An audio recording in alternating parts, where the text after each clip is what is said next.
자, 우리가 그동안 우리 유닛 첫 번째부터 유닛 일곱 번째까지는 우리가 사실은 성경의 역사가 이제 포함되어 있는 내용이잖아요. 그래서 AD 100년까지 우리가 살펴봤었는데 오늘은 이제 AD 100년 이후 여러분 좀 궁금하지 않으신가요? 그렇죠? 우리 성경의 역사 요한계시록까지는 우리가 AD 한 90년, 100년까지는 어떤 일들이 있었는지 대충 우리가 성경도 배우고 해서 알게 되어지는데 그 AD 100년 이후 지금 2018년까지 참 이 역사 속에 어떻게 하나님께서 일하셨는지 궁금해 본 적은 있으신가요?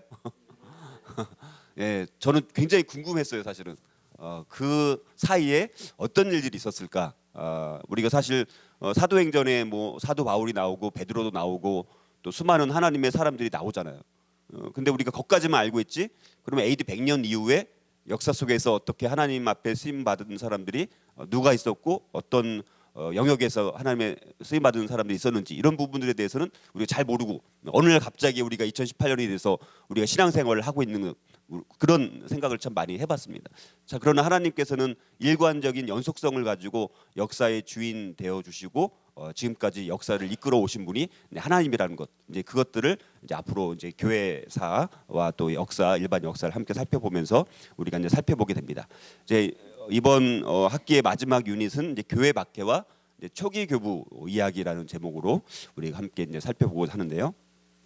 자, 이제 교회사로는 이제 제 2시대입니다. 그래서 사도 후 시대. 그래서 사도들이 다 죽었어요, 그렇죠? AD 100년 전으로 해가지고 이제 사도 요한이 이제 마지막으로 이제 죽게 되면서 이제 예수님으로부터 가르침을 받았던 이제 모든 제자들이 다 이제는 죽은 거죠. 자, 그러면 예수님의 12제자 그다음에 사도 바울까지 이렇게 하고 나서 이제 모든 것이 끊긴 거냐라는 이제 생각들을 이제 해보게 되는 것입니다. 그래서 우리가 사도 후 시대 이 시기를 다른 말로 말하면 교회가 핍박받는 시기, 또 가톨릭 기독교 시대. 그래서 AD 100년부터 해서 AD 이제 312년까지를 우리가 이번 한 유닛을 우리가 이제 살펴보도록 하겠습니다. 이 시기는 사실 굉장히 혼란스러운 시기이기도 하고 아직 우리가 이제 예수님의 제자들이 이제 사도들로서 사역을 했지만 사실 교회라는 것이 과도기이기도 하고 모든 것들이 정립되지도 않고 거기다가 신약 성경이 다 이렇게 결정되지도 않은 상황이고 또 우리가 알고 있는 이런 건물에서 또 예배를 드린 것도 아니고 또 이단들이 막 등장하면서 자기들이 생각하는 어떤 거짓된 가르침을 가르치기도 하고 굉장히 혼란스럽고 거기에다가 외부적으로는 로마 제국이 이제는 황제를 신으로 섬겨야 되는 그런 상황에서 이제는 막 하나님을 섬긴다고 하니까 이제는 기독교인들을 이제 핍박하고 박해하고 그래서 수많은 사람들이 순교를 당하기도 하고 굉장히 아주 어수선하고 굉장히 복잡하고 혼란스러운 그런 시대라고 볼 수가 있습니다. 그래서 우리가 이 시대에 어떤 일들이 있었는지를 한번 우리가 살펴보게 되면 자, 먼저 이 시기는 여전히 우리는 이 하나님의 나라라는 관점으로 우리가 이 역사를 이제 보게 되면 완성을 향해 나아가는 하나님의 나라인데 지금 진행 중인 하나님의 나라 과정이라는 것이죠. 그래서 제가 한번 만든 말인데 성경의 시대와 초대교회 이후에는 계속해서 교회를 통해 완성을 향해 하나님 나라가 나아가고 있습니다. 그러므로 초대교회 이래 지금까지 하나님의 나라는 완성을 향해 진행 중에 있다라고 할 수 있습니다. 그러니까 우리가 하나님 나라의 완성을 향해서 역사는 진행 중이라는 것이죠. 점점 더 하나님 나라 마지막 종말을 향해서 하루하루 더 가까이 다가가고 있다라는 우리 역사의 인식이 좀 필요하고 그래서 하나님의 백성 이제 그리스도를 믿는 유대인들과 이방인들이 이제 이방인들까지 이제 하나님의 백성이 되어졌고 그다음에 하나님의 장소는 각각의 신자들 우리 몸이 교회라고 말씀을 하고 있고 우리 몸에 우리 성령님께서 우리 안에 내주하신다라고 말씀하지 않습니까? 그리고 이제 교회가 이제 하나님이 임재하시는 장소가 되는 것이고요. 그다음에 하나님의 통치와 복은 새 언약과 성령님이고 자, 그래서 이제 주후 100년 이제는 사도 요한이 이제 마지막으로 사도로서 이제 죽고 났을 때 초대교회 100년 그러니까 100년쯤 됐을 때 초대교회는 어떤 특징이 있었을까? 한번 여러분들이 상상을 한번 해보실까요? 어떤 특징들이 있었을까요? 자, 첫 번째는 그 당시는 아직은 이제 기독교가 물론 사도 바울을 통해서 유럽까지 복음이 증거된 것은 사실이지만, 그러나 뭐 이게 폭발적으로 아직까지는 많이 그리스도인들이 완전히 엄청나게 많은 이런 상황은 아닌 거예요. 그래서 반복적으로 그리스도인들은 박해를 받았던 사회적인 소수였다는 것이죠. 아주 극소수인 것이죠. 아주 미비하고 얼마 안 되는 아주 작은 소수의 사람들. 근데 역사를 보니까 하나님은 항상 이렇게 하나님의 경건한 소수들을 통해서 일하시는 것을 볼 수가 있습니다. 많은 사람들이 있다라고 되는 것이 아니라 하나님 앞에 쓰임 받는 경건한 소수가 있을지라도 그들이 하나님 앞에 제대로 있다라면 하나님 앞에 쓰임 받아서 엄청난 놀라운 일들이 일어날 수 있다는 것을 우리가 알 수 있습니다. 그러니까 그 당시는 굉장히 반복적으로 박해를 받고 핍박을 받고 순교를 당했던 사회적인 소수에 불과했다는 것입니다. 자, 두 번째는 이 당시는 복음서와 사도들의 서신 교인이라든가 교회 사이에 회람이 됐습니다. 그러니까 그 당시는 지금처럼 우리가 성경책을 제가 안 갖고 왔는데 성경책으로 딱 이렇게 만들어진 게 아닌 거예요. 왜냐하면 복음서도 쓰여지기도 했지만, 그리고 이제 내복음서가 쓰여졌고 사도 바울에 의해서 여러 서신서들이 이제 바울 서신이 기록이 되어졌고 또 일반 서신들이 물론 기록이 되어졌습니다. 그런데 예를 들어서 에베소서는 바울이 에베소 교회에게 편지를 보내서 쓴 거 아닙니까? 그렇죠? 보낸 거 아니에요. 그러면 에베소 지역에 있는 교회들이 바울이 보낸 에베소서를 회람이라는 건 뭡니까? 돌려가면서 읽는 거예요. 그래서 아니면 누가 이제 글을 써가지고 또 필사해가지고 또 보기도 하고 또 필사해서 보기도 하고, 그 에베소 지역에 있는 교회들이 이제 다 회람하는 거예요. 갈라디아서 같은 경우는 갈라디아 지역에 있는 교회들이 이제 회람 서신으로 같이 이제 보는 거예요, 다. 자, 그런 식으로 고린도 전후서 같은 경우는 고린도 지역에 있는 교회. 자, 이런 것들이 점점 뭐예요? 이제 모아지겠죠, 점점. 이제 그런 이제 바울 서신이라든가 일반 서신 같은 것들이 이제 모아지면서 이제 아직은 신약 성경으로 딱 이렇게 27권으로 딱 결정되기 전이라는 거예요, 이 시기는. 그러니까 사실은 여러분들 우리가 처음부터 성경이 신약 성경 물론 구약 성경 39권이지만 신약 성경이 27권이 처음부터 딱 정해져 가지고 이게 신약 성경이야 꽝꽝 이렇게 해서 전해 내려온 게 아니라는 거예요. 역사 속에서 정경이라는 것이 캐논이라는 것이죠. 정해진 우리 권위 있는 성경이라는 그것이 역사를 통해서 만들어진 거예요. 그것도 다시 말해서 하나님의 사람들을 통해서 성령의 감동으로 신약 성경이 기록되기도 했고, 그리고 그것들이 만들어지는 과정 자체가 하나님께서 개입하시고 간섭하셔서 27권의 신약 성경으로 만들어지는 모든 과정이 하나님께서 일하셨다라는 거예요. 그러니까 이 시기는 아직도 이런 것들이 정해지지 않은 그런 시대라고 볼 수 있습니다. 그다음에 예수님은 구주 같은, 예수님은 구주다라는 짧은 신앙 고백이 있었습니다. 지금은 우리가 사도신경 우리가 이렇게 많이 하잖아요, 사도신경. 근데 사도신경이 이때 있었을까요, 없었을까요? 사도신경이 언제 만들어졌는지, 이 시기에는 사도신경이 있었어요, 없었어요? 크게 말씀해요, 크게. 없었을 것 같아요. 당연히 없었겠죠. 사도신경이 성경이 딱 정해져 있나요? 물론 앞표지 보니까 사도신경이 나오니까 성경이 있지 않느냐 이렇게 말하는 사람들이 있더라고요. 사도신경이 성경이 있다라는 거예요. 그 맨 앞장에 이렇게 겉표지 뒤에 이렇게 보면 나오잖아요, 거기에. 네, 네. 그러니까 사도신경 문구 전체가 성경에 딱 정해져 있는 건 아니잖아요. 그거는 우리가 신앙의 교리들을 이제 압축해서 요약을 한 그런 내용이란 말이에요. 그러니까 이때까지는 그런 신경 이런 거 자체가 없었다라는 거예요. 그러니까 굉장히 이제 이 과도기 시기였다라고 볼 수가 있고, 그 다음에 교회 조직이 지금처럼 목사, 그 다음에 장로, 그 다음에 안수집사, 권사, 집사, 이렇게 교회 조직이 만들어진 건 아닌 거야, 아직. 굉장히 교회 조직이 아직은 굉장히 유동적이라는.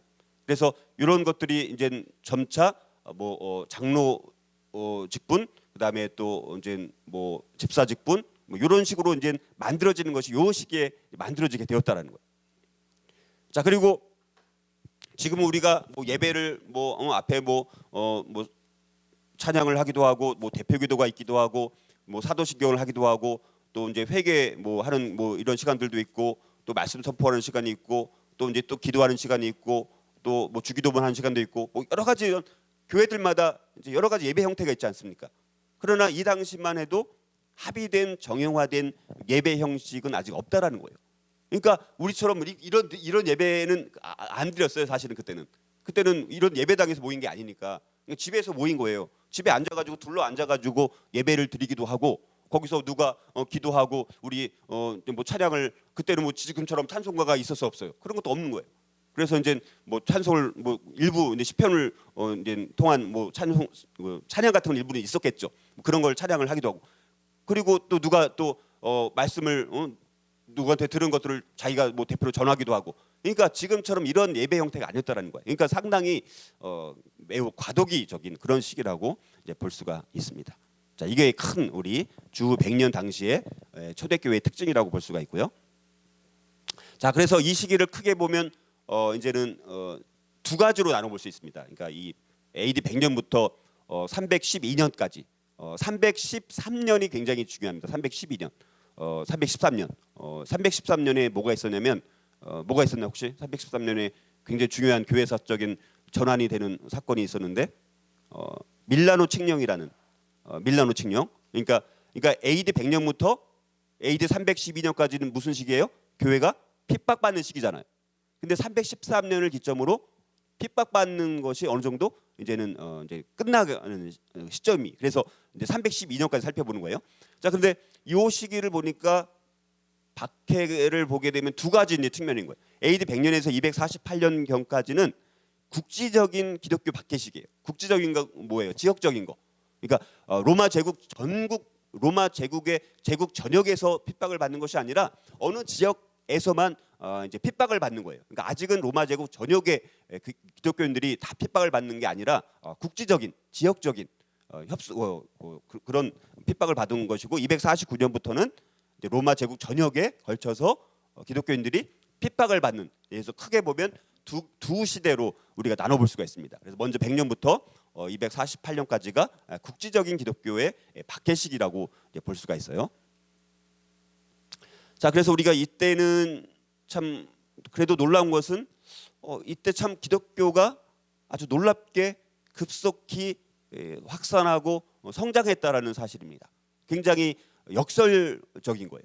핍박받는 시기에, 박해받는 시기에 오히려 기독교가 급속도로 로마 제국 전역에 확산되었다라는 것이 굉장히 큰 특징이라고 볼 수가 있습니다. 자, 왜 그러면 이렇게 기독교가 핍박받는 그 상황에서 놀랍게 급속도로 성장하고 확산할 수밖에 없었느냐라는 한번 이유를 한번 생각을 해보면 첫 번째는 신자들의 불타는 확신이 있었다는 거예요. 그러니까 초기 기독교인들은 그리스도인들은 하나님께서 예수 그리스도를 통해서 또 성령님의 내주함을 통해서 성령의 강림 사건이라든가 이런 걸 통해서 하나님께서 역사 속에 자기들의 삶 가운데 침투해 들어오셔서 자기들의 삶이 매우 변화된 180도 바뀐 삶을 살게 되었다라는 어떤 개인적인 인격적인 하나님과의 교제를 통해서 정말 하나님의 강권적인 능력에 아주 충만한 성령 충만한 그런 어떤 상황이었다라고 볼 수가 있습니다. 그러다 보니까 그 안에 이제 예수님을 믿는 믿음으로 인해서 그 마음이 충만하고 성령 충만하고 기쁨이 충만하고 뭐 평안이 충만하고 감사가 충만하다 보니까 이제 어떻게 되는 거예요? 이 기쁜 소식을 우리들만 알고 있으면 안 되겠다라는 그 인식을 하게 된 거예요. 이제는 이 기쁜 소식들을 우리만 알고 있으면 안 되니까 이제는 우리 주변에 있는 사람들한테 알려야 되겠다라는 그 불타는 그들의 그 신앙의 뜨거운 확신이 이제 충만해지게 된 거예요. 그러니까 그것이 막 충만해지니까 이제는 어떻게 되는 거예요? 막 순교를 당하면서까지도 순교를 당하는 거예요. 순교 자체가 증인이라는 의미가 있어요. 순교를 당하면서 사람들 앞에서 내가 하나님을 믿는 예수님을 믿는 사람이다라는 증인이 되는 것이 순교예요. 사실은 순교는 그런 의미가 있는 거예요. 그러니까 이들이 순교를 당할 수 있었어요. 자, 그다음에 두 번째는 당시 인간들의 내심의 필요를 기독교가 충족을 시켜 주었다는 거예요. 그들 내면 안에 복음이 갖고 있는 그 특징들이 있지 않습니까? 여러분들 우리 복음이 주는 예수님을 믿는 그 믿음이 주는 우리 안에 모든 필요를 채워주는 것이 있지 않습니까? 그렇죠? 그러니까 내가 뭐 예를 들어서 많은 것들을 포기하더라도 예수님을 믿는 것이 그 포기한 것보다도 더 내 안에 기쁨이 있는 거 아닙니까? 필요를 충족시켜주는 게 있는 거예요. 우리가 그 필요를 충족시켜주지 않으면 교회를 못 하러 다니고 하나님을 못 믿어요. 우리가 그럼에도 불구하고 교회를 다니고 하나님을 믿고 예수를 믿는 이유는 뭡니까? 우리 안에 내심 안에 있는 필요들을 하나님께서 충족시키는 것을 내가 경험하니까 그 기쁨과 감사가 있기 때문에 우리가 다른 데 가지 않고 우리가 하나님을 믿고 교회에 우리가 자꾸 있는 이유가 우리 필요를 충족시켜주기 때문에. 그런데 그 당시에 뭐 스토아 철학이 로마 제국에 사실은 굉장히 많이 퍼져 있는 상황인데 스토아 철학들이 그런 내심의 필요들을 충족시켜주지 못했다라는 거예요. 자, 그다음에 세 번째는 기독교적 사랑의 구체적인 표현이 있다라는 것입니다. 그래서 우리 그리스도인들이 서로 사랑하는 세상에서 물론 사랑이 있지만 교회 안에 들어오고 믿는 사람들 공동체 안에 들어오니까 다른 데서 주는 사랑과는 다른 거예요. 야, 교회 안에 들어오니까 그리스도의 몸으로서 교회 공동체 안에 들어오니까 그리스도인들끼리 서로 사랑을 나누는 이 사랑의 관계가 다른 데서 누리는 그 사랑과는 체험적으로 다른 거예요. 여기서 경험하는 사랑은 다르다. 그러니까 이것들이 그리스도 몸된 공동체 안에서 교회 공동체 안에서 누리는 사랑의 관계가 그 구체적으로 표현되는 것들을 경험하니까 여기는 정말 다른 일종의 천국을 맛보는 거죠. 일종의 천국을 맛보는. 그런 경험들이 있으니까 이 사람들이 그 공동체를 떠나지 않게 되었다라는 것이죠. 자, 그다음에 네 번째는 박해로 인한 순교의 모습들이 있는 거예요. 자, 많은 사람들이 로마 제국의 그 핍박 아래서 순교를 당하는 거예요. 근데 순교 당하는 현장은 항상 대부분은 공개적으로 하지 않습니까? 일부러. 그렇죠? 너희들 예수님을 하나님을 믿고 우리 황제를 로마 제국의 황제를 신으로 섬기지 않으면 너희들은 이렇게 처형당한다라는 것을 공개적으로 우리가 처형하는 것이 순교 현장 아닙니까? 근데 순교 현장에서 그리스도인들이 순교를 당하는 모습들을 보니까 너무 담대한 거예요. 죽으면서도 기쁨으로 죽음을 맞이하는 거예요. 죽으면서도 내가 믿는 하나님을 너희들도 믿어야 된다. 내가 믿는 예수님을 너희들도 믿어야 된다. 라는 담대함으로 기쁨으로 확신 가운데 죽는 모습을 바라보니까 그걸 쳐다보고 있었던 사람들이 참 바보같이 죽는다라고 처음엔 생각했겠죠. 그러나 이런 순교의 일들이 반복되면서 반복적으로 순교를 당하는 사람들의 모습을 볼 때마다 그들이 죽는 모습이 뭐예요? 계속해서 기쁨과 평강과 확신 가운데 죽는 거예요. 그러면서 이제 이상하게 생각했겠죠. 참 저들은 왜 저렇게 순교를 당하면서도 기쁨과 평안과 확신 가운데 죽음을 맞이할까? 라는 궁금증이 그들 마음 가운데 생기게 되었겠죠.